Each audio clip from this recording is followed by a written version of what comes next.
And it's me. Thank you all for having me. I appreciate you being okay with this happening. I know it's a little different, a little strange. Some of you think I don't really know what I'm talking about. Believe me, I follow this stuff more than you think. It does matter. In a generation of apathy, I think I'm a little bit different. I want to leave something different behind for our children. I was 17 years old. My parents drove up Meridian from Texas. That's where I grew up, on a cattle ranch north of Dallas. And I drove up Meridian and went right up 31 to Notre Dame. I had a belt buckle that was about this big around. Skin-tight jeans that all my teammates made fun of me for. Because we wore the cowboy boots, not because I like skinny jeans. I never dreamed that I would come back to this city. On draft day, when I was a senior at Notre Dame, I had one goal after spending 4 years in South Bend.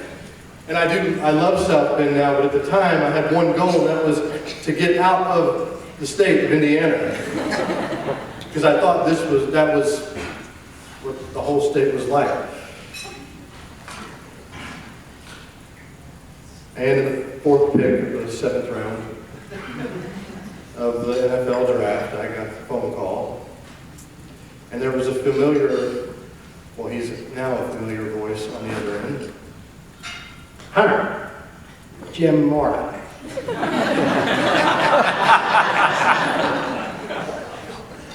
I'm proud to say that I was able to be a part of the team that produced the rant that made him famous.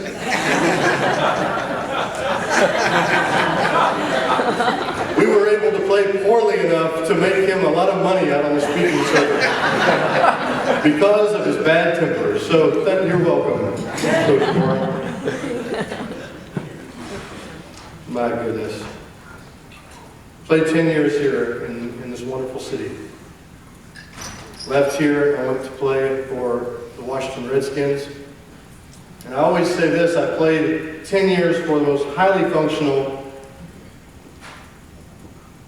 franchise in one of the finest cities in the world, and I also played for the Washington Redskins. After 2 years there, I decided to retire. I'd done a lot of thinking as the punter for the Colts. That's what you do when Peyton Manning is your quarterback. And in all my thinking, I started to observe the lives of my fellow teammates before the game, during the game, and after the game. And I started to see some trends as I pondered their lives. About year 11 or 12, I started to write a book about this called The Jersey Effect. When I decided to retire from the game, it wasn't because I couldn't play anymore. It was because I didn't want to be a hanger-on. I didn't want to go to this city for four games, and this city for 7 games, and this city for 1 year, and while my children are growing up. But there was more to it than that. I wanted to be an example. There are a lot of guys who are released from sports, not just professional sports. There's a crisis whenever it's over with. High school, college, Olympian level sports, amateur, professional. There's a crisis when it's over with. And that crisis has a lot to do with something I'll speak about in a minute. But one of the factors is that we're just not encouraged anymore to find out what our God-given purpose is in life. Who here knows what I'm talking about when I speak about the psycho parents at your kids' soccer games? Anybody know what I'm talking about? The ones that get coaches fired? They rant and they rave about their kid that's not good enough to be on the field.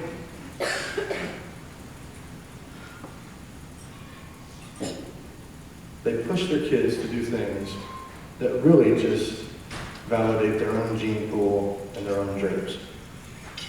Meanwhile, those kids, and a lot of them I've played with in the NFL, have nothing else they've ever figured out that they can do in this world. And when the game is over and life begins, they sit on a pile of money that just circles the drain. So I wanted to stand up and say, you know what, there's something different out there. You high school senior guy, your career's over with, and you're wondering, wait a minute, I've been playing football since I'm 7, what's next? I wanted to stand up and be a voice for those people. In my first year with the Redskins, we played the Jacksonville Jaguars in a preseason game. Now, I was an athlete before I was a punter.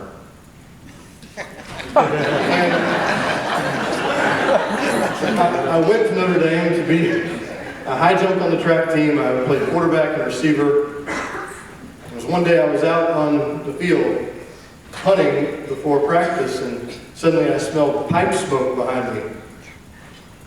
And I turned, and Lou Holtz was there. He said, "That's a hell of a job, son."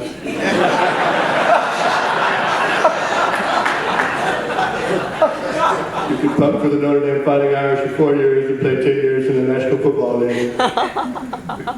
He was wrong. I played 12.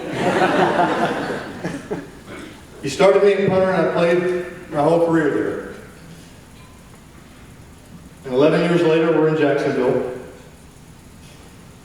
And having been an athlete, I always hydrated too much because I thought I would sweat a lot. The only thing that I did really was watch Peyton throw the ball up and down the field. So at the end of every quarter, I would run to the restroom. And in every, y'all were like, what in the world does this have to do with Lincoln?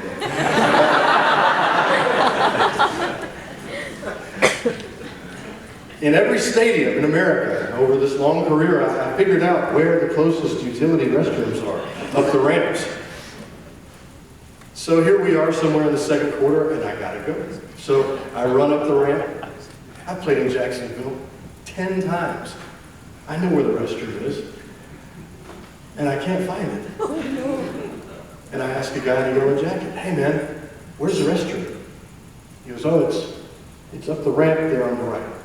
So I took off all the, I had a helmet on and everything. Took up, I'm running, I'm looking for the restroom. I turn the corner, I don't see the restroom. I keep going, I'm like, man, there's a game going on. And I finally see the men's side.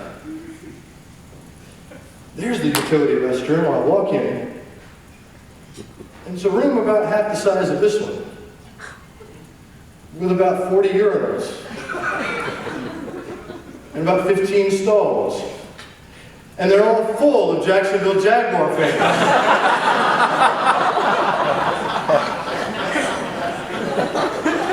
I ran halfway in the room, I stopped, and everybody turned and had the exact same thought. Super fan.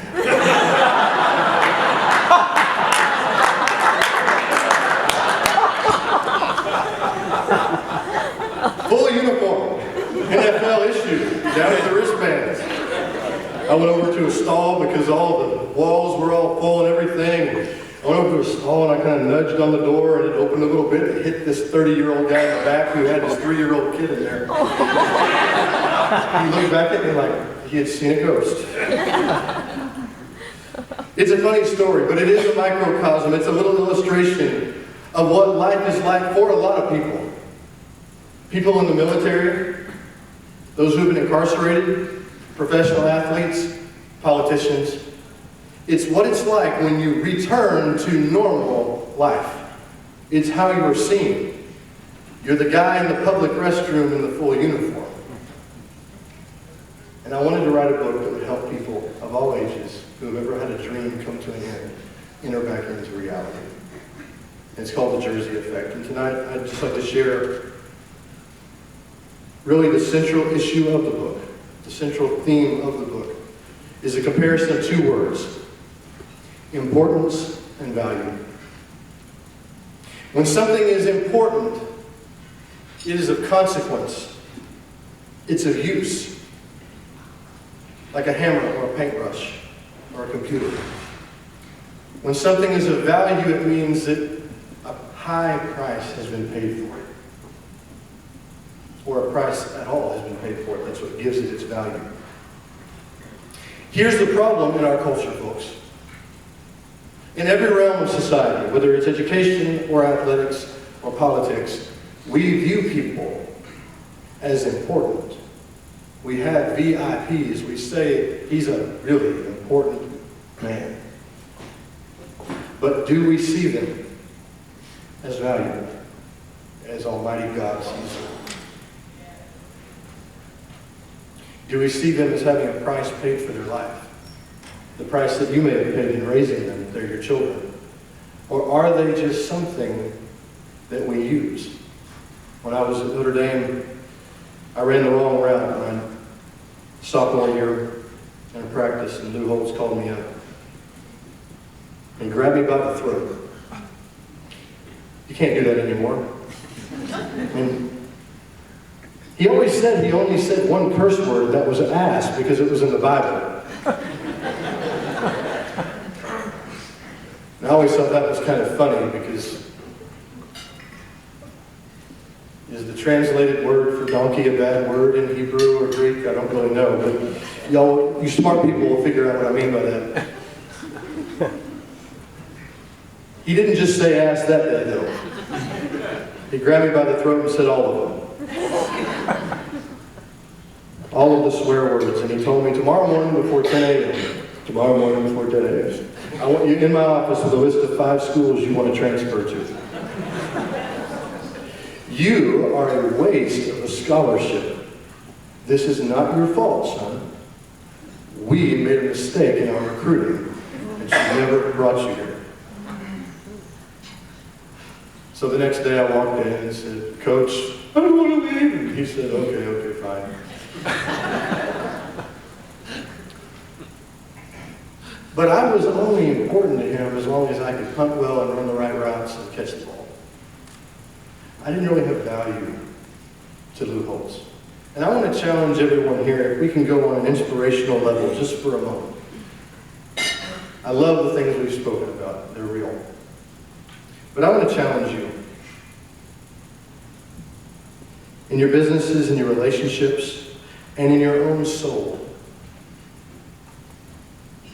Are you and are the people that you are close to and that you associate with important? Are they just of use? Are they only tools in your hand?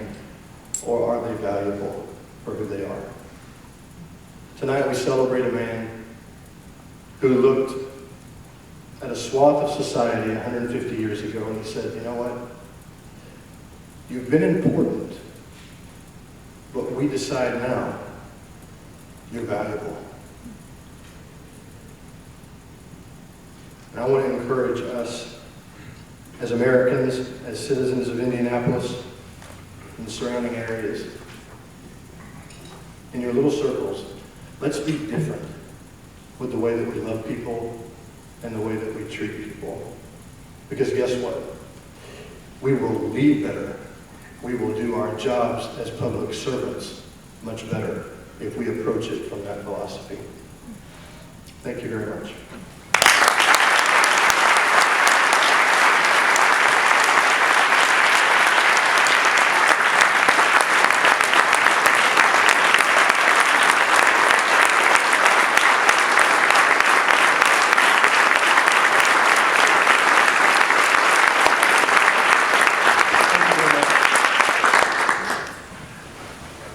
I'm going to put the MC hat back on real fast and introduce Jim Gutting. Jim, would you come up and present some awards for us tonight?